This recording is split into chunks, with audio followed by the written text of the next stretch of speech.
my concern comes from a WHO release around testing and positivity, which is clear to say that if your positivity is above 5%, there's cause for concern.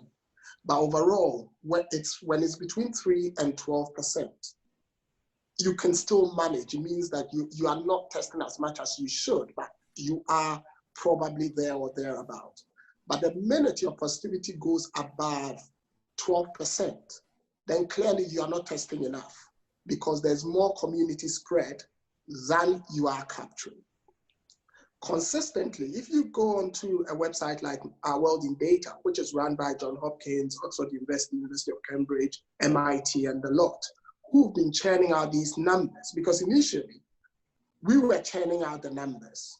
And then we decided that, oh, let's see what others are doing. And now you realize that they are more consistent because they churn out almost everything, from our effective reproductive number, through our doubling rate, through our positivity, through our prevalence rates. Everything is on Our World in Data. So you can just see everything clear on a daily basis. And if you look there on the map, Ghana is one of the countries marked red as not testing enough. I mean, I can see you're checking it. If you go there and you look at the positivity, you'd see that Ghana is marked red because our positivity in the last 4 weeks has been consistently above 20%. So in that sense, it tells me that we are not testing enough. All right. But as we started testing more, because at that time, when we started going into the late teens, early 20s in the positivity percentage on a daily basis, our testing numbers also were coming down.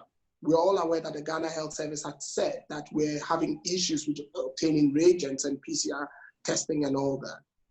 Currently, our testing numbers have gone up. Again, if you look on our world data, you see that we are hovering around 4,005 tests a day.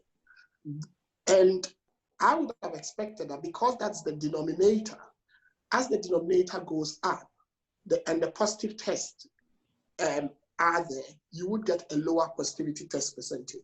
Unfortunately, that hasn't happened, which is another indicator that there's a lot more community spread because even our current denominator is not capturing the number of samples we need to take for us to be in the WHO range.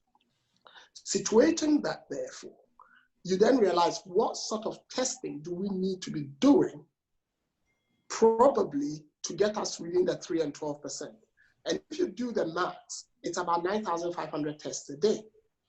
But this is where it gets interesting because we all have to realize that the PCRs are costing between $65 and $100, depending on where you look at it.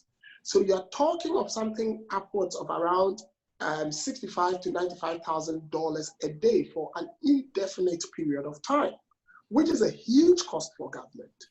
So this is why I worried about the numbers that we put up, because the positivity is high. We've got to do something about it. But to do something about it would incur a lot of cost from a test point of view.